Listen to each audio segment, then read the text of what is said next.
Like, share and subscribe.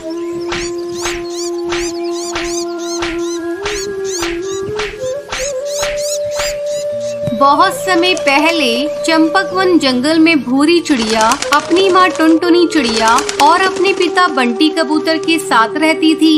भूरी चिड़िया के माता पिता उससे बहुत प्यार करते थे। एक दिन टुनटुनी चिड़िया बीमार पड़ जाती है और उसे अपनी बेटी की चिंता सताने लगती है। ऐसे में एक दिन टुनटुनी चिड़िया बैठी धूप सेक रही थी। तभी वो देखती है कि पड़ोस में रहने वाली चिंकी चिड़िया की सौतेली माँ उसे धक्के देकर घोंसले से बाहर निकाल देती है। ये सब देखकर टुनटुनी चिड़िया बहुत डर जाती है और वो सोचने लगती है, अगर मैं मर गई तो मेरी बेटी का क्या होगा? अगर बंटी कबूतर ने दूसरी शादी कर ली तो सौतेली माँ मेरी बेटी को इसी तरह घर से बाहर निकाल देगी। जब शाम को बंटी कबूतर घर लौटता है तो टुनटुनी उससे कहती है, सुनो जी, अगर मैं मर गई तो तुम दूसरी शादी मत करना, वरना सौतेली माँ मेरी बेटी पर बहुत अत्याचार करेगी। ये सुनकर बंटी कबूतर उसे समझाते हुए कहता है, टुनटुनी चिड़िया, मरे तुम्हारे दुश्मन, तुम ये कैसी बातें कर रही हो? तुम्हें कुछ नहीं होगा, तुम जल्दी ही ठीक हो जाओगी।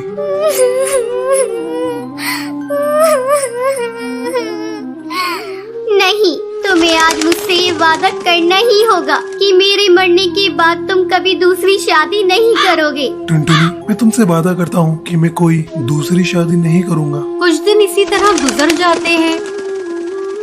टुनटुनी की हालत दिन पर दिन बिगड़ती जा रही थी और एक दिन वो मर जाती है। भूरी चिड़िया अपनी माँ से लिपट कर रोने लगती है।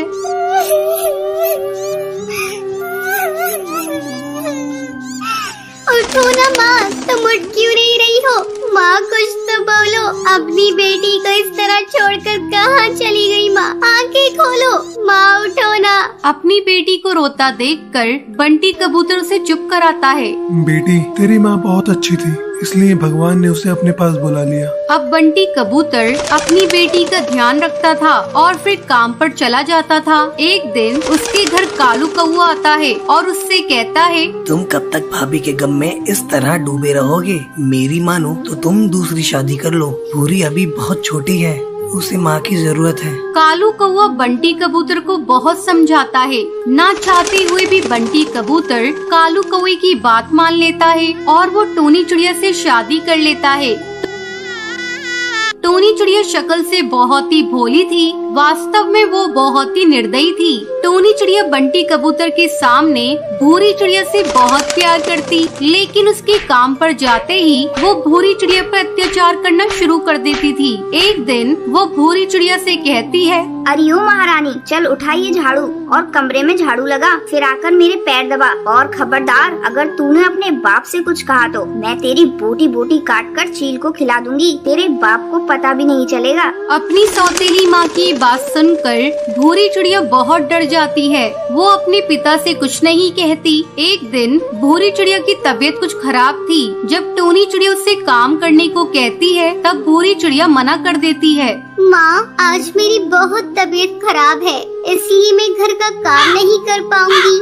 मुझे बहुत कमजोरी महसूस हो रही है, आज आप घर का काम कर लीजिए। भूरी चिड़िया की बातें सुनकर टोनी चिड़िया गुस्सा हो जाती है और गुस्से में उसे पीटने लगती है और उसे घोंसले से बाहर धक्का देकर निकाल देती है। उसी समय बंटी कबूतर किसी काम से वापस अपने घर आ रहा था। जब वो टोनी चिड़िया की हरकत देखता है तो गुस्से से आग बबूला हो जाता है और वो टोनी चिड़िया से कहता है, टोनी चिड़िया, मैंने अपनी बेटी के लिए तुमसे शादी की थी। तुम तो मेरी बेटी के साथ बहुत बुरा बर्ताव करती हो। तुम अभी और इसी वक्त मेरे घोंसले से बाहर निकल जाओ। ये सुनकर टोनी चिड़िया बंटी कबूतर से माफी मांगने लगती है। बंटी, मुझे माफ कर दो, ये भूरी बहुत ही ज्यादा बदतमीज है। तुम तो जानते हो ना, मैं तुमसे और भूरी से कितना प्यार करती हूँ। तुम ही मुझे बताओ, मैं अपनी बेटी को नुकसान पहुँचा सकती हूँ क्या? वो टोनी चिड़िया को माफ नहीं करता और उसे घोंसले से भगा देता है। फिर बंटी कबूतर अपनी बेटी भूरी चिड़िया के साथ खुशी खुशी रहने लगता है। एक जंगल में टुनटुनी नाम की गरीब चिड़िया रहती थी। वो मिट्टी के खिलौने बनाकर जंगल में पक्षियों को बेचा करती थी, लेकिन उसके खिलौने ज्यादा अच्छे नहीं होते थे। एक दिन वो टोकरी में खिलौने बनाकर जंगल में बेचने के लिए जाती है। खिलौने ले लो, खिलौने के खिलौने ले लो, हाथी घोड़ा चिड़ी और बंदर ले लो, खिलौने सुंदर सुंदर ले लो। तभी बबली कबूतरी अपनी बेटी के साथ वहाँ पर आती है। माँ, मुझे मिट्टी का खिलौना दिलवा दो ना, कितनी अच्छी है। नहीं बेटा, कितने बेकार खिलौने हैं। मैं तुझे आगे से अच्छा वाला खिलौना दिलवा दूंगी। बबली बहन, ले लो ना खिलौना, मैं सस्ते दाम में दूंगी।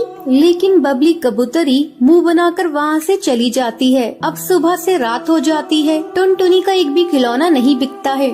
सुबह से शाम हो गई है, एक भी खिलौना नहीं बिका और मैं घर वापस भी नहीं जा सकती। 3 दिनों से खाना नहीं खाया है मैंने, आज तो भूखा सोना पड़ेगा। तभी उसके पास में एक कालू कौवे की दुकान थी। वो टुनटुनी से कहता है, क्या हुआ टुनटुनी बहन, आज फिर तुम्हारे खिलौने नहीं बिके?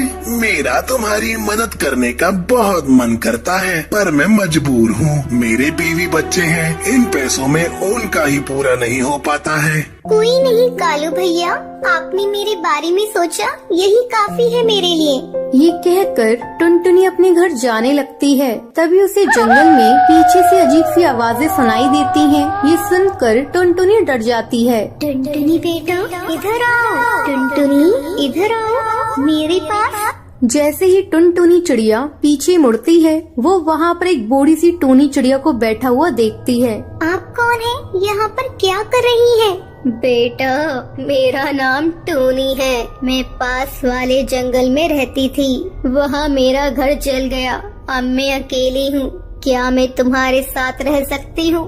माँ जी, मैं आपको अपने साथ तो ले जाऊंगी, लेकिन मेरे पास कुछ खाने के लाले हैं। मैं आपको क्या खिलाऊंगी, लेकिन फिर भी आप मेरे साथ चल सकती है। यहाँ अकेला जंगल में रुकना ठीक नहीं होगा।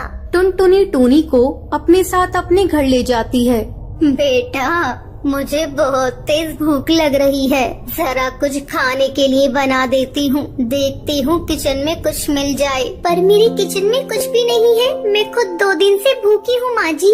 फिर भी टूनी चिड़िया की आत्मा किचन में जाती है और अपने असली रूप में आ जाती है और जादू से सारे डिब्बे खाने से भर देती है। बेटा देखो, तुम्हारे किचन में तो बहुत सारा सामान रखा है। टुनटुनी ये देखकर हैरान हो जाती है, लेकिन वो भूख की वजह से ज्यादा ध्यान नहीं देती और खाना खाकर सो जाती है। तभी रात में टूनी चिड़िया की आत्मा घर से बाहर निकलती है और अपनी जादू से आंगन में पड़ी मिट्टी से टुनटुनी के लिए सारे खिलौने बना देती है। वो एक अच्छी चिड़िया की आत्मा थी। अगली सुबह, माँ जी, ये देखिए कितने सुंदर खिलौने हैं, ये आपने बनाए हैं? हाँ बेटा, मेरे पति को भी मिट्टी के खिलौने बनाने का शौक था, उन्होंने ही मुझे ये बनाना सिखाया है। अब टुनटुनी चिड़िया वो खिलौने लेकर बेचने के लिए बाजार जाती है। थोड़ी ही देर में वो सारे खिलौने बिक जाते हैं। ये देखकर कालू कौवा उससे जलने लगता है।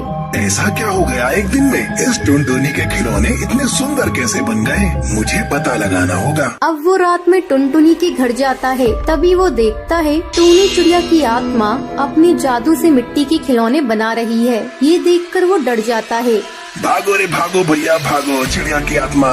अगले दिन वो जंगल के पक्षी और जादूगरनी के साथ टुनटुनी के घर आता है। अरे टुनटुनी, बाहर निकलो, घर से बाहर आओ। क्या हुआ है भैया, आप इतना चिल्ला क्यों रही हैं? टुनटुनी, कल रात कालू कौवे ने तुम्हारे यहाँ एक चिड़िया की आत्मा को देखा है। कहाँ है? उसे घर से बाहर निकालो, कहाँ छुपा रखा है? कालू कौवा, वो औरत बहुत अच्छी है, वो कोई चिड़िया की आत्मा नहीं है। माँ जी बाहर आइए, देखिए ये सब आपको क्या बोल रही है। टूनी चिड़िया बाहर आती है। जादूगरनी उससे पूछती है, कौन हो तुम? यहाँ पर क्या कर रही हो? बता, तू चिड़िया की आत्मा है ना? मैं जानती हूँ। कौन? मैं? भूत नहीं, मैं तो पास वाले जंगल में रहती हूँ। अच्छा, अभी दूध का दूध पानी का पानी हो जाएगा। जादूगरनी टूनी चिड़िया की आत्मा पर गंगा जल डालने लगती है। टूनी चिड़िया की आत्मा अपने असली रूप में आ जाती है। ये क्या कर रही हो? मुझे दर्द हो रहा है, जाने दो, मैं किसी को नुकसान पहुंचाने नहीं आई हूँ। मैंने तुम्हारा क्या क्या बिगाड़ा है? ठीक है, मैं सच सच बताती हूँ। जादूगरनी रोको, उन्हें दर्द हो रहा है, उन्हें अपनी बात बोलने का मौका तो दीजिए। मैं पूछती हूँ, माँ जी आप चिड़िया की आत्मा हैं, आपने हमेशा मेरी मदद की, पर आपने मुझे बताया क्यों नहीं? बेटा मुझे माफ कर दो, मैंने तुमसे सच छुपाया। मेरी एक बेटी थी, बिल्कुल तुम्हारी जैसी। मैं उससे बहुत प्यार करती थी, लेकिन बीमारी की वजह से उसकी मौत हो गई। उसकी याद में मैंने खुदकुशी कर ली और एक आत्मा के रूप में इधर उधर भटकती रही। जब उस रात मैंने तुम्हें परेशान देखा तो मुझे अपनी बेटी की याद आ गई, इसलिए मैं तुम्हारी मदद कर रही थी। इसके अलावा मैं तुम्हें नुकसान नहीं पहुंचाना चाहती थी। ये सुनकर सबकी आंखों में से आंसू निकलने लगते हैं। टुनटुनी रोते हुए कहती है,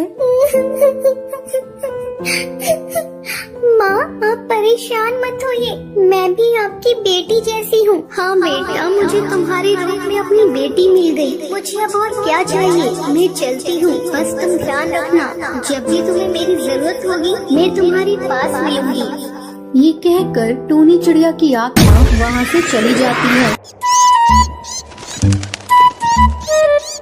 एक दिन बंटी खुशी खुशी ऑफिस से घर आता है और अपनी पत्नी टुनटुनी को बुलाता है। टुनटुनी कहाँ हो तुम? जल्दी इधर आओ। क्या हुआ बेटा, आज तू बड़ा खुश लग रहा है? हाँ माँ, आज मैं बहुत खुश हूँ क्योंकि मेरा आज प्रमोशन हुआ है। माँ ये देखो, मैं तुम्हारे लिए शॉल लेकर आया हूँ। तभी वहाँ टुनटुनी आ जाती है। क्या बात है जी, आपने मुझे क्यों बुलाया? हाँ टुनटुनी, ये लो, मैं तुम्हारे लिए सोने का हार लेकर आया हूँ। ये हार बहुत ही अच्छा लग रहा है। हाँ हाँ बेटा, इस तरक्की में इसी का तो हाथ है, मेरा तो जैसे कुछ है ही नहीं। ये लो पकड़ो अपनी घटिया शॉल, मुझे नहीं लेना। बबली गुस्से में शॉल फेंक कर वहाँ से चली जाती है। अगली सुबह जब टुनटुनी सबके लिए चाय बना रही होती है तो वहाँ बबली आ जाती है। बहू तू तो बड़ी शातिर निकली, तूने मेरे बेटे को अपने कब्जे में कर लिया। अब वो तेरी हर बात मानता है, मैं तो जैसे कुछ हूँ ही नहीं। माँ जी आप ये क्या कह रही हैं? मैंने क्या किया है? तूने मेरे बेटे को काबू में कर लिया है और कह रही है कि मैंने क्या किया? मेरा बेटा कल तेरे लिए इतना महंगा हार लेकर आया और मेरे लिए बस 500 रुपए की शॉल।